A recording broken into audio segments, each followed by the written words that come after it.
It's movie day. I heard a story once. We were watching a movie. No. Good morning. Welcome to C3. If you haven't been here before, you are in a new world. We keep things real here. I give a testimony every year at FL on May the 4th, so May the 4th be with you. Find your faith encouraging. And we've got some other funny memes here. What's the next one? Don't be solo this Sunday. Come to church and Star Wars Day and get a helping Han. Come with thee to church, you must strong. The force we are. We definitely are. And our volunteers, thank you. You are real troopers. Oh my goodness. I don't think we could do it without our volunteers. So happy Star Wars Day. We like to joke. We like to keep it real here. I am Heather. I'm Pastor Jean's wife. And I'm here to share with you my testimony, my come to Jesus moment, and the journey that I've been on so far. So get to do this usually once a year, give Gene a day off, but actually he's more nervous when I'm up here, so I don't know if it's necessarily a day off. More of a like biting his nails and hoping for the best. So that's life.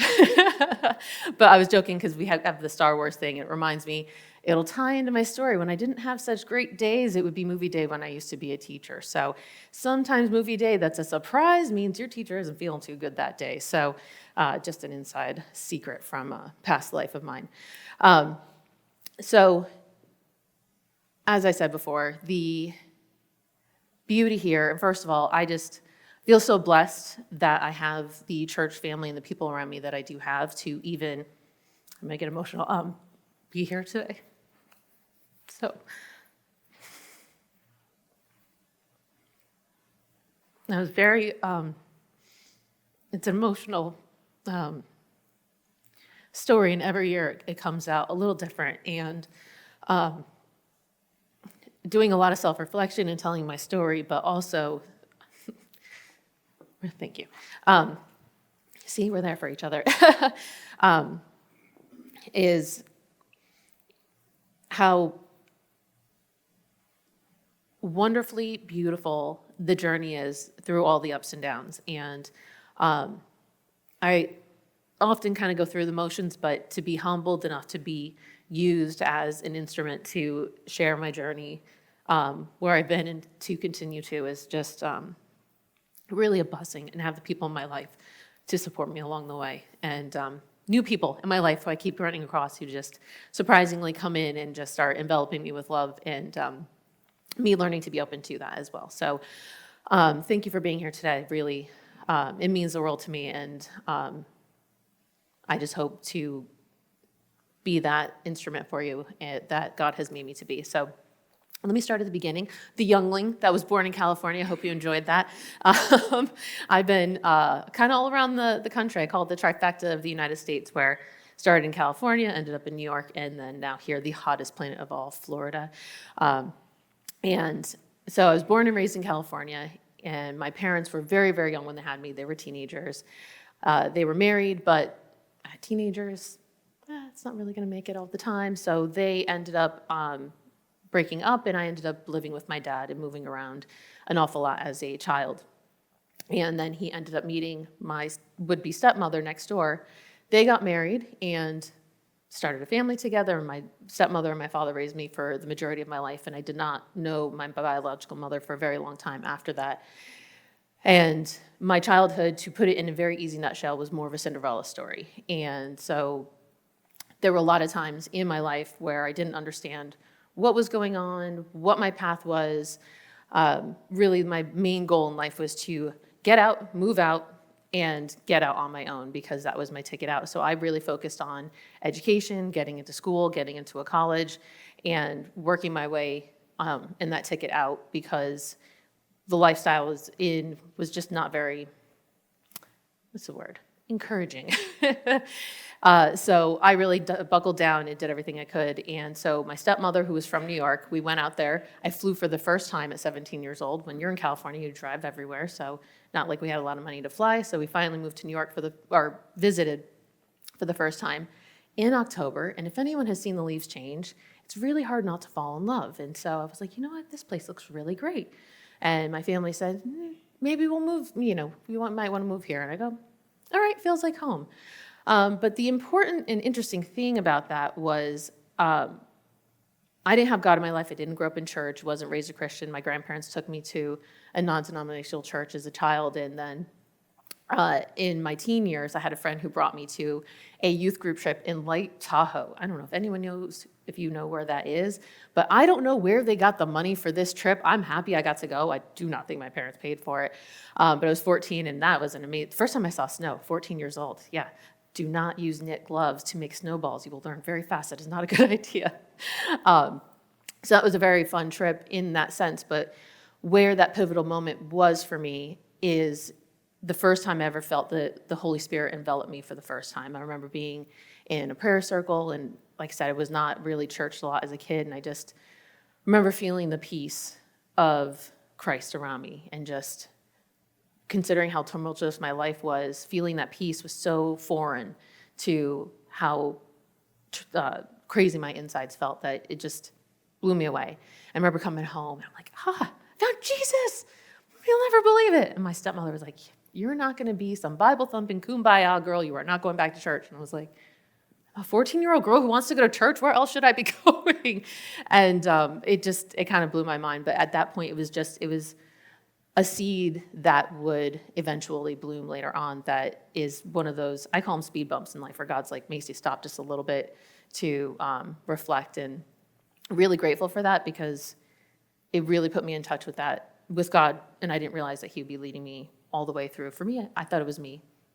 Now I know, especially today, that it was not me guiding. So having had that experience and being kind of detoured away from it, we moved to New York, cross country, 2 cars, 2 dogs, 2 brothers, and I was in charge of the navigation before MapQuest. There's no Google Maps. Like, I had the old school map with the little scale, like the real way, like old school. Now it's great. Turn here. But Motel 6 stood across the country, and my parents had a lot of faith in me at 17 years old to let them know how far we had to go. But anyway, we made it, and I landed in college, moved out, and I was on my own at 17 years old. No car, no driver's license, and kind of like, good luck. So figuring it out, I met my best friend at the time who had an older brother. You want to meet my older brother? Sure. Oh, hi. So love at first sight, and about a year later, Gene and I start dating, and the journey really began. So I finished going to school, finished college. He was running a martial arts school, and like I said in the intro, it's funny, we joined together, and we were both showing the world that we can make something of ourselves, running from our past, running from poverty, and really trying to prove everyone wrong. And we did a good job at that, but it was on anger. And we did that for a very long time, running an MMA school. And for me, it was great, because I've been beating up boys since I was 2 years old. You can ask my dad. My cousins were not, I was a force to be reckoned with even at 2 years old. And so falling right into that, it was perfect. So I've taught during the day, went to school, and helped Gene run the business, and we built that together and built a life. And in my family, I was the first one to not get pregnant in high school, to go to college, to finish college, to get married, then have career, then have a kid. So in my world, I broke all of those chains that everyone in my family had, just brokenness and just constant bad decisions. And I thought, yes, I beat them all by doing the opposite. That would bite me in the rear end a little bit later, thinking that my ego or me and my strength had gotten me through that.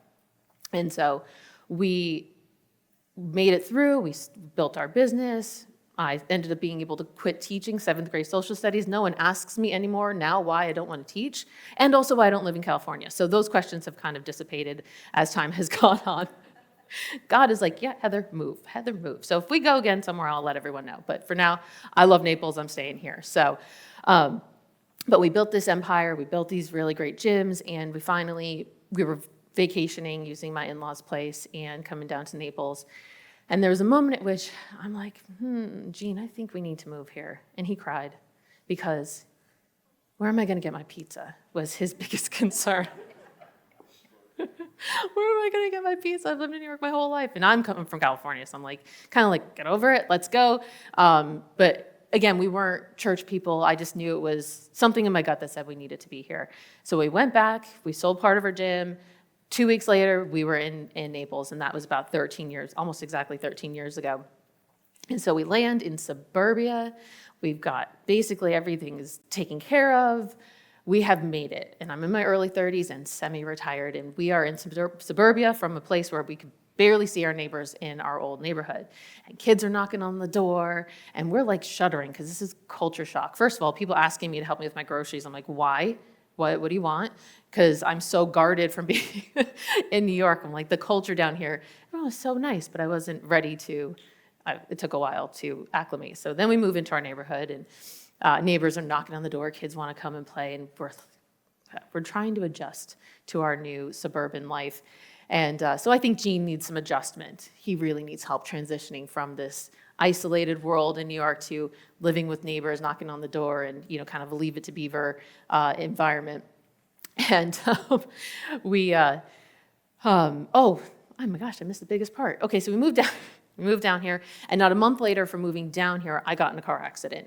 And what was important about that car accident, we got rear-ended, and God took away from me everything that I thought made me me. I was, like I said, running from my past, building my resume, everything I could do on paper to prove that I was worth something in the world. And it was building a gym, making money, just literally anything I could do to prove other people wrong.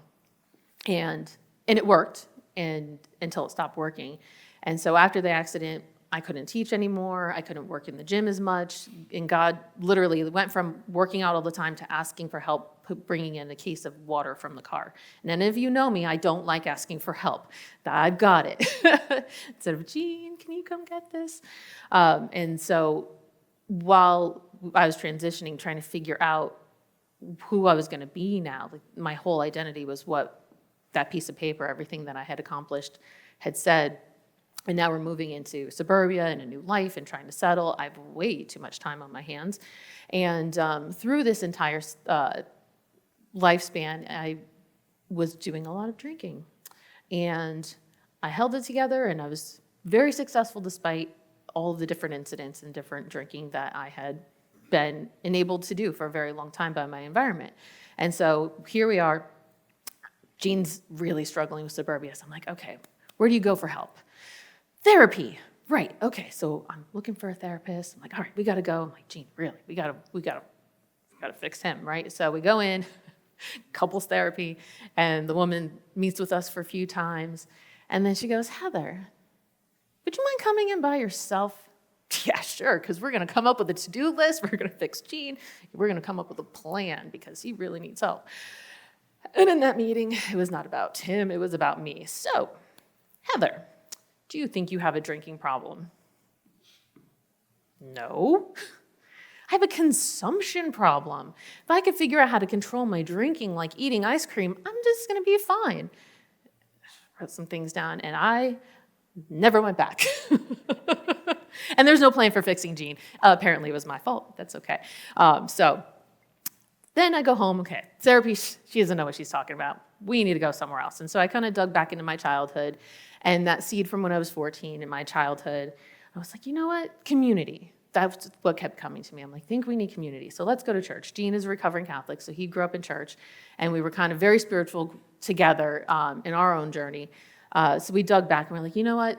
Community. We need more people around us because these neighbors, they're not enough. We need to actually get involved in something. And so we start Googling churches, and we found one. And things happened where we didn't end up going there. And so when we found this one, it was kind of choose your own adventure at the time, where there was the old people service and then the young people service with the guy with tattoos. I'm like, we're home. And it was at 11:15 a.m. It was the latest service in Southwest Florida. It was wonderful because I could drink and stay up late, sleep in, and roll into church right on time, or maybe a couple minutes late. And that quickly changed because the pastor figured out what we did for a living. Gene used to play music, and I was in business, and so he got voluntold onto the worship team, and I got voluntold onto the board, and we never left. So we get involved. We finally find the church, and I'm like, all right, we're going to do this. We're going to do it right. And so they start with embrace groups. So I sign us up because I want to be a good little steward. I'm like, we're getting involved. And so I sign us up, and I tell Gene, we're going to this embrace group. And he goes, we already go to church every Sunday. Why are we going another day? Now that you know him, it's even funnier. He's like, why are you dragging me to church on a Monday on top of that? Like, once is enough. Like, well, if we're going to do it, we should get to know people, right? And so we go to the embrace groups. And because we were also still running our gyms at the time, so we had to leave from work, go do this embrace group. And we've come very far from them because now he is the lead pastor from, I only go to church on Sundays, so I don't need to be there any other day. So we know where you're coming from. We've been there ourselves. Real church, real people. And so in that embrace group, I met a couple of women who spoke about sobriety for the first time, and they were happy. I was like, first of all, you don't talk about that. You don't admit to it. And why are you're smiling? It's like, oh, all right. I was like, that was strange. So, but again, God kept planting these speed bumps and seeds in my life, and my drinking just kept progressing, especially with way too much time on my hands in a vacation town where you can pick something up at 7-Eleven, CVS. I'm like, I got to go get eyeliner and some other supplies. And my addiction was just really cycling out of control down here. And I thought I got it. This was one of those things where, like I said before, I thought I broke every chain from my family, that if I could just muscle my way through it, if I could use my willpower, I kept trying to use all the tools that had technically worked for everything in my life. I was run on fear and anger and just really driven by proving everyone wrong, not realizing that this was something I couldn't handle on my own. And it kept spiraling out of control, and I was so grateful for the women that were in there, because when I needed to get help or ask, okay, so if you can stop for that long, maybe you can help me kind of at least negotiate, maybe like a couple times a year, like kind of help me bring me some solutions. And so they brought me into Fellowship of Recovery, and one of those women would end up being my first sponsor. And there were certain meetings in the morning. Now, again, I really don't have a schedule. I'm semi-retired in my early 30s. And I said, I'm not a morning person. She goes, now you are. So I went for a while, and I still thought I had it. And I went into the rooms, got my Bible, got my coin, and told my pastor and my husband, leave me alone. I'm doing this, like, to kind of get off me. Like, here you go. I presented all of the tools to show them, or at least make it seem like I was doing the work. But inside, I really still didn't think that it was really, truly a problem. And because for me, as I said before, one of the hardest things for me to do is ask for help, which most of us do, but especially me. I think it's my largest character defect, is knowing when my limit is and when to ask for help. And especially in this particular case, I didn't realize that it was a disease and that I couldn't do it alone. And being self-sufficient from the time I was very young, really in the household that I was in, I was taking care of myself. I was kind of a parent at 14, a second mom. And so I was really just used to taking care of things on my own. And the thing about self-sufficiency is it turns into insanity, where you keep doing the same things over and over again, expecting different results. And for me, it kept resulting in the same thing. And so I finally realized, by the love and the grace and compassion and empathy of the people around me, that this was bigger than I could handle on my own. And I'll never forget, toward the end, I was kind of straddling. I was going to meetings. I was meeting with my pastor, and I couldn't get it, because I thought I could kind of live in both worlds. And what had happened is I built this gilded cage of protection. And one thing I noticed in Naples is people are really good at building really big wall around themselves. And the more they have, the more they can build a bigger moat, a bigger wall, and make it look like you're okay. It was really good at dressing up and making you think, I got it. I'm okay, leave me alone. Like just, that facade. And after a while, it just didn't work. And living these two different people, essentially, was making me feel just very suicidal inside, because I kept disappointing all the people that I loved. I didn't know how to stop. Someone like me in my economics, situation shouldn't have these problems. And I just couldn't get my head around it. And when you don't want to live, but you won't go through with it, and you're hurting the people around you, it's just that you start spiraling. And so I'll never forget the last day that I remember I was out and about. I couldn't stop there was no way I could not stop by a place and pick something up to drink on my way home. And I finally got home. Of course, my family knew what had happened, and they were done. They didn't talk to me at all. And for me, Gene and I are best friends. Like, we talk all the time. If he's silent, I'm like, oh no, what'd I do? But same thing.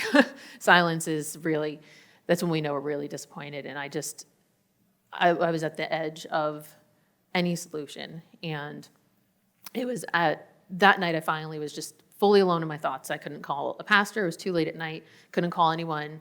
And I finally heard what everyone around me was telling me, including God, was to get on my knees and fully surrender. And that was April 30th, 2014, that I finally hit my knees, told God, I just can't do this anymore. Like, help, and threw my head down on our fake hardwood floor, whatever it's made out of, just bursting in tears, realizing, can you help me with this? And it was truly at that moment, the compulsion to drink just was miraculously lifted, just gone. And the work wasn't necessarily done, but that moment of finally asking God to enter and just heal that from me was the most miraculous experience, because I've been baptized a couple of times. And that song, the Redeemed song, that is near and dear to my heart, because one of the first songs that I prayed to God and asked, hey, should I get baptized? Like, no, Heather, you don't need baptism. You're special somehow. So I turned on my car radio. This song came on, kind of like the radio, God speaking to me through my car. And so I had gone through a couple of water baptisms. I'd gone through the motions of them, but I hadn't truly surrendered and let the Holy Spirit really come in and help change me from the inside out. And so although I had gone through that, the second spiritual awakening, that moment, that final baptism happened in that moment. And so now over 11 years, that was Wednesday, 11 years sober. And to be able to walk this journey, it was just the beginning. Because, okay, the compulsion was gone, but now I have all the wreckage, all of the things that I had done, and putting myself back together again. Okay, now that this isn't part of my life, now what? And really putting in the tools and digging into not just church and my fellowship, because recovery and church are two sides of the same coin for me. I can't have one without the other. And for those of you who don't know, the 12-step program is based on the Bible. It's based on the Sermon on the Mount, Book of James, and 1 Corinthians. And so when we go in there, they mirror each other. And so for me, one can't have, they're not apart from, they're a part of one another. And I learned about serving, about digging in, and really start reprogramming my life and putting it back together and picking up and putting back together the pieces of my life that I had broken and the people that I'd hurt along the way. And so in the steps, for us, steps 1 through 3, we have to admit that we have a problem, and it's a we, because it's not I, because it doesn't work. And we have to turn our life and care over to God. And for me, my free will was given to me to be able to do with it what I will. And I keep breaking this toy, God, can you help me with it? So I have to surrender that to him. And then in our steps 4 through 6, that's inventory. We're going to talk a little bit about inventory today, where you have to go through and look at all of the people that you're mad at, all of your resentments and wrongdoings, and then turn them around and see what you did wrong, which is very humbling, and then look at your character defects. And so once that's done, then with 7 through 9, you keep working at your character defects and then start making your amends to the people around you. And then our steps 10 through 12 are that daily reprieve, where you're praying, taking self-inventory, and really continuing working and praying and keeping that relationship with God intact, because it is a daily reprieve. It is a disease, and for me, it is progressive. And if I'm not on it, I can definitely fall back into my old habits. And so I have to be very vigilant. And those around me, again, I'm going to talk a little bit more about this today. Those around me know when I'm kind of veering off my path, my spiritual path, because some of those little character defects start bubbling up, which I will go into. So for my addiction, where I lay that as far as, especially for church, because I know not everyone here has an addiction problem. Some people have. Everyone in this world, because we are not perfect, Only Jesus is perfect. Everyone has a vice. Everyone has a sin. No one is perfect. And so when you're able to look at that and hand it over to God, it is a day-by-day process. And one thing I learned is how important it is not to drown yourself in the expectations around you of trying to fix everything at once. Because when you have a whole life, previous life behind you, and you're trying to piece it back together, it's like, where do I even start today? You wake up and you're presented with what it is, and you just start working bit by bit in the new person that you are and working towards that growth. And for me, that was church. It was a fellowship. It was having people. That's why I was so emotional. I came in, I really thinking about the people who are in my life and who have been in my life for these past 11 years, that I'm still alive here, standing here today. Because the path that I was on, there was no way I wouldn't be here, for sure. And for me, it's important that regardless of what vice or sin you're in, is not to try and change everything overnight, but start looking at your people, your places, your things. And in Christianity, we have a very fancy word for this. We call it progressive sanctification. I call it progress, not perfection, where yes, you start, but no day is perfect. You just keep working towards and building that spiritual walk, moving forward. And whether you're working towards your sin or towards, well, I'll talk about the fruit of the Spirit, but whether you're in your sin or in that, grace, love, and peace in your life, and being able to identify that every day. And not to drown in trying to change too much at once. And so for me, it's really important for me not to look at overwhelming amounts of trying to change because I'm very organized in certain areas, but through my disease, there are some closets, and I literally shoved my skeletons into the closets. And 10 years later, I'm still literally cleaning out parts of my house. So that is me laying down. I'm not perfect at all. I'm still working on a lot of stuff.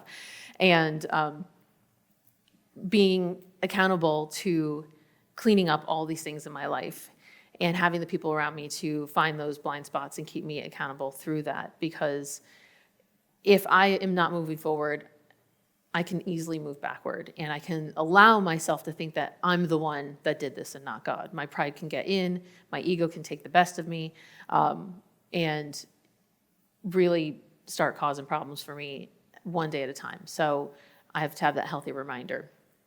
And so this year being a big year for me, I found that I did as much growth and change in 1 year as I believe I did in the first 10 years. The first 10 years were, listening to other people, which is really hard sometimes when you're an adult. I'm a grown-up, you can't tell me what to do.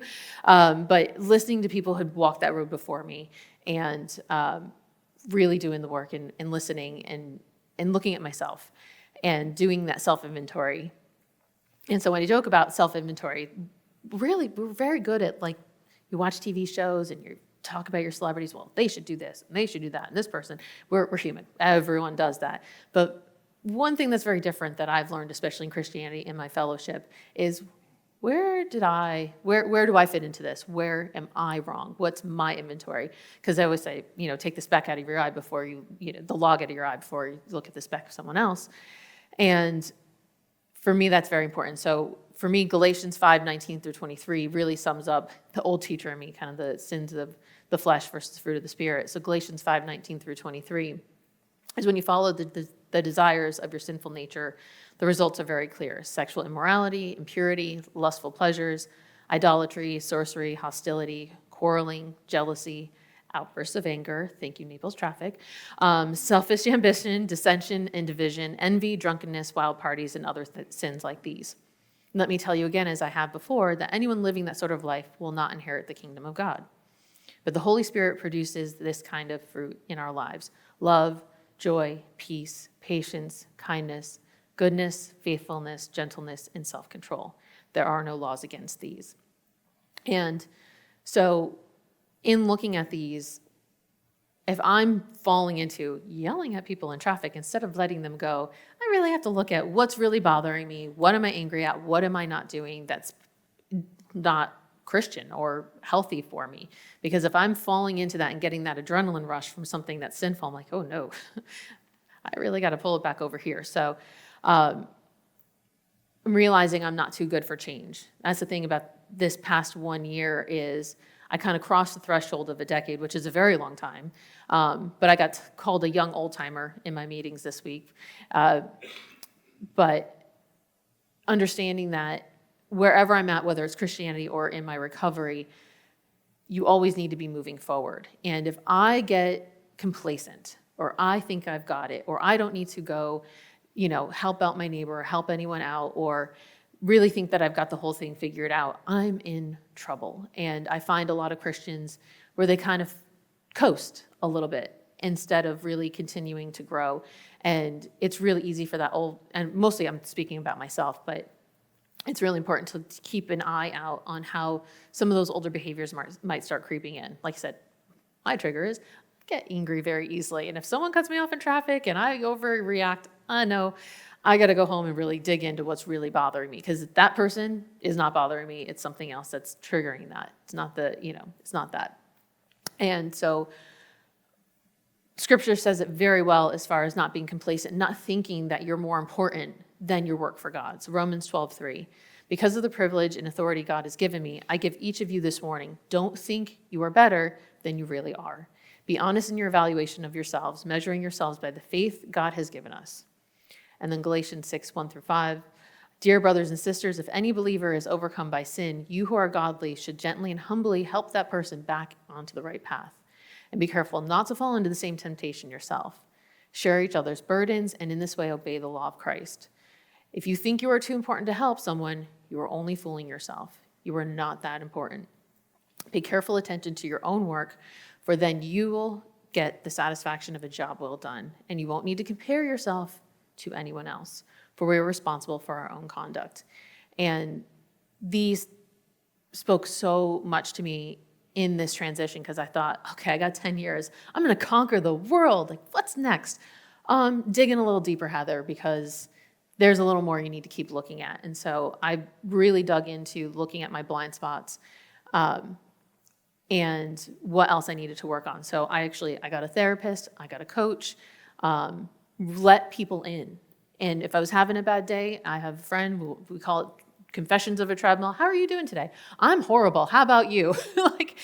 Okay. But for the first time in my life, I really truly allowed people in to let my vulnerable self be heard, so that I'm not doing it alone, so that when I'm having a bad day, I have someone else keeping an eye out for me. And sometimes just saying that day makes it almost go away, or reminds me to keep working forward. And it's only through the love of this family, of this church, that has taught me so much in allowing myself to be vulnerable, because it's very easy to start building those walls up again and think that you got it, because that's when the enemy, your sin, is going to start creeping back in.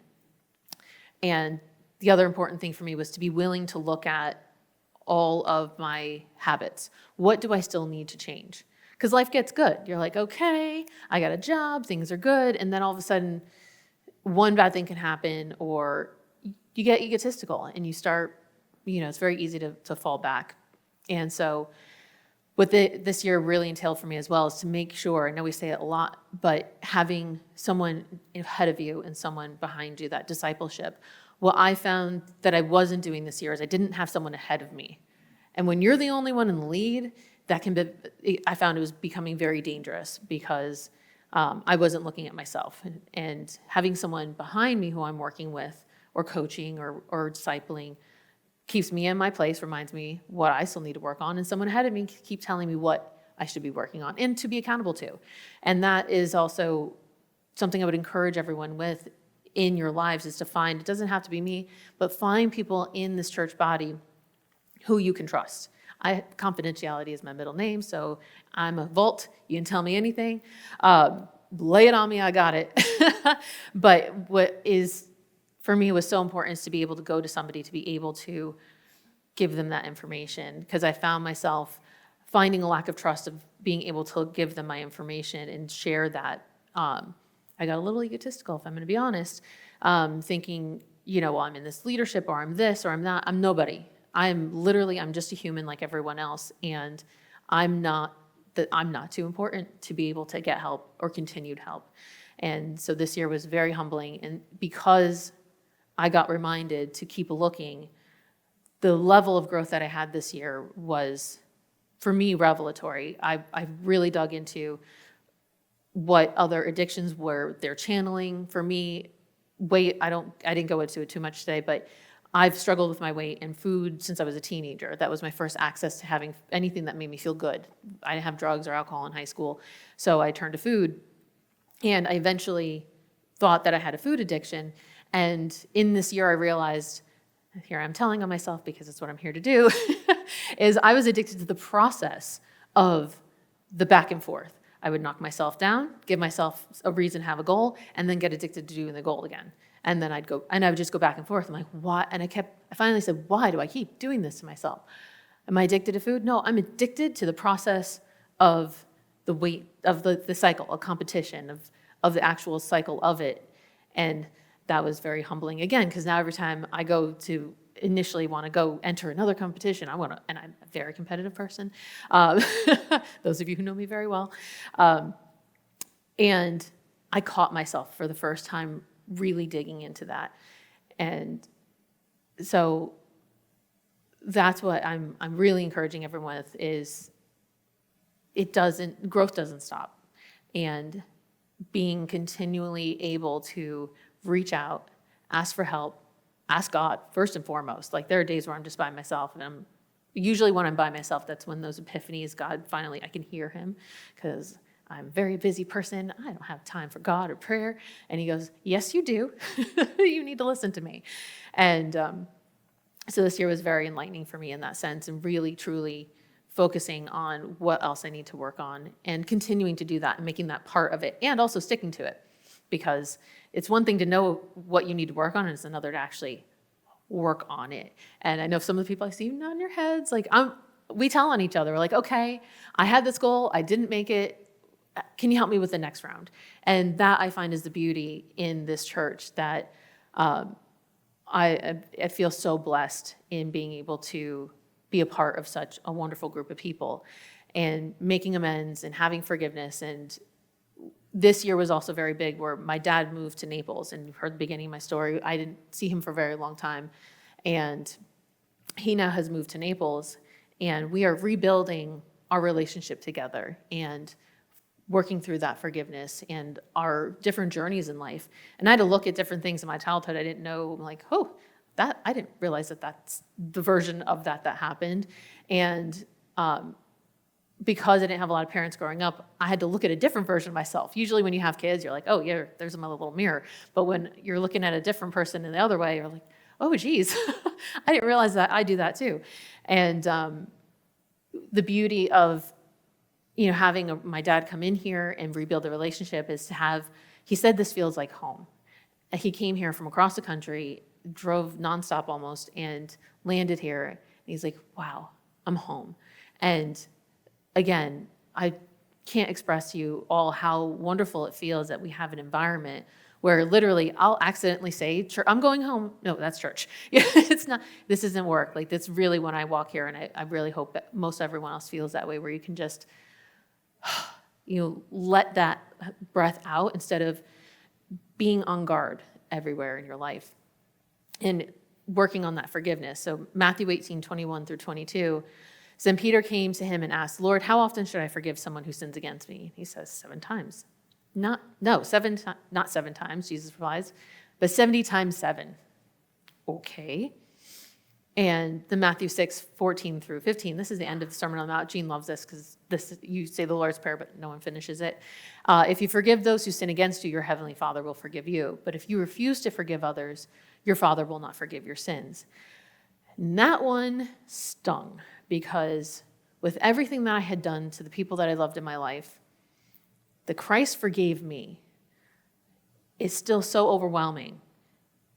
That's why I cried when I first got up here. I'm like, wow, I almost feel like I'm not worthy to be here.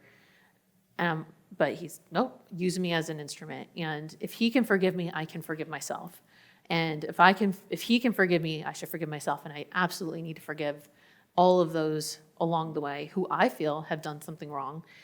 And what I've learned through that heart of forgiveness is everyone's doing the best that they can with what they have. And it's my job to forgive and love them wherever they're at so that they can too eventually feel the freedom of forgiveness, where I can hear a name of somebody who did something wrong and that pit in my stomach isn't there anymore. And I'm just like, wow, I really truly wish them the best, or I hope that they find Christ. And the freedom of forgiveness is something that is so empowering and it lightens the load. Like I didn't realize how heavy I was until I finally let those go, or how it was blinding my decisions or steering me unnecessarily or making me feel down on myself. If I wasn't forgiving myself, it kept me in a cycle of self-sabotage and woe is me. And then I'm just being narcissistic because I can't forgive myself, and then I'm knocking myself down.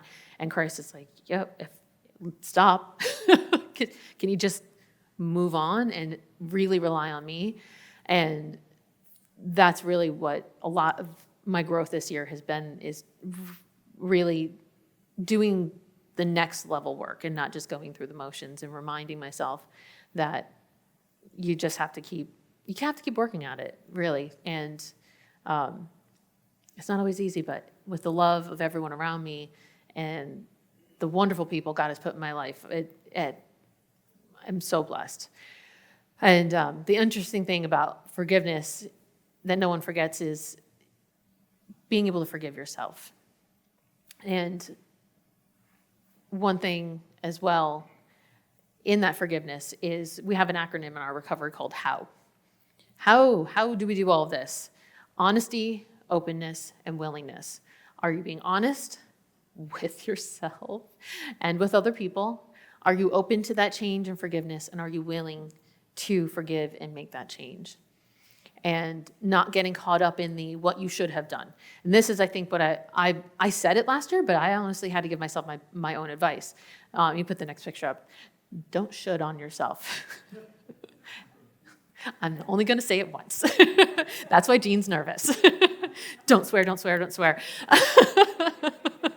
So I called him my recovery dad at the time, and he said, Heather, stop shoulding all over yourself. I'm like, what do you mean? You should have, I should have. And I literally I knew it in my head, and I didn't put it in my heart this year. I kept saying, I should have been here. I literally drowned myself in that, even though I knew better, and caught myself. And instead of that cycle and beating myself up so that I could go through another process again, I realized, who cares where it was? And I speak in bumper stickers. You'll hear it all the time. The rearview mirror, if you look into it too long, you're going to crash. The windshield is twice as big for a reason. And I know why God puts me up here every year, to remind me of, actually, Heather, listen to all the things you're telling other people. Okay. And in that should, I realized how I kept knocking myself down and where I thought I should be or could be. And instead of, where are you today, Heather? Where were you? 17 with no car, no driver's license, like no job, to living in paradise? Like I really have to keep my life in perspective, and I'm alive, aside from anything else. I have a loving family. I'm sober. I have a wonderful church family, and I live in one of the most beautiful places in the world. And my newsfeed, because it listens to me, tells me every day that I live in one of the best cities in the world, in Naples.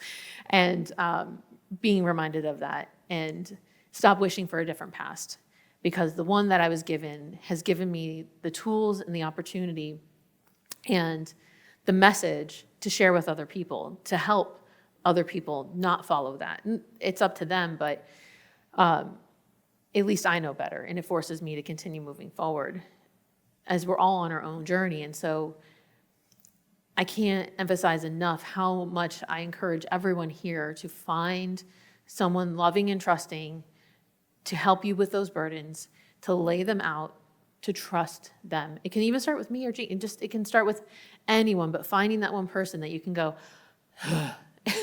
and just drop the load off, just empty it out, because it's going to be lighter for them whenever you're going through that. And even this week, I'm like, pray for me. I've got this other stuff going on.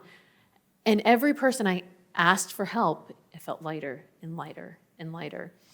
And having that church family to be there for us through it all, and that accountability is a life that I could have never imagined when I was sitting there at 14, feeling the Holy Spirit for the first time in Lake Tahoe, that my life would lead me to such a beautiful and loving environment that has just allowed me the opportunity and the humbling experience to not only change, but to be able to share the story and not be fearful of sharing all of the things that I'm still working on. I'm not perfect, and always reminded to continue doing that. And so the weight of my past sins keep getting lighter and lighter, being reminded and coming out into the light and sharing that. And so for everyone here, I keep saying so. I'm going to say so. I just want to encourage everyone here that wherever you're at, whatever your sin is, whatever your vice is, there's somebody here who has been through what you've been through. There's no accident. Someone has walked through it who can help you walk through it. Their message, if you allow them to help, and allowing them in, and let us be the church body and that loving family that's literally saved my life. And that is so important to me. So, and that we not only love you wherever you are, there's nothing you could have done, believe you me, in our walks that is going to surprise us at all. To lay it down, to know that we're here for you. We love you no matter what. You come as you are, but you don't stay as you are. And I thank Jesus every day I did not stay where I was. And he loves you so much, because if it wasn't for that love, I know truly I would not be here. Our church, so many things wouldn't have happened as a result. So I would love everyone to just be able to have that same beautiful experience with the other people in their life. And truly from the bottom of my heart and from everything that I've been through, and I'm going to go through, because life is life, it's going to happen, that I'm so grateful and humbled that I get to be here amongst friends and family in a loving environment that loves me as I am, as I move forward and continue to lay out how imperfect I am on a daily basis, and to be there for you as you have been there for me, that I'm here alive and sober for 11 years. Thank you.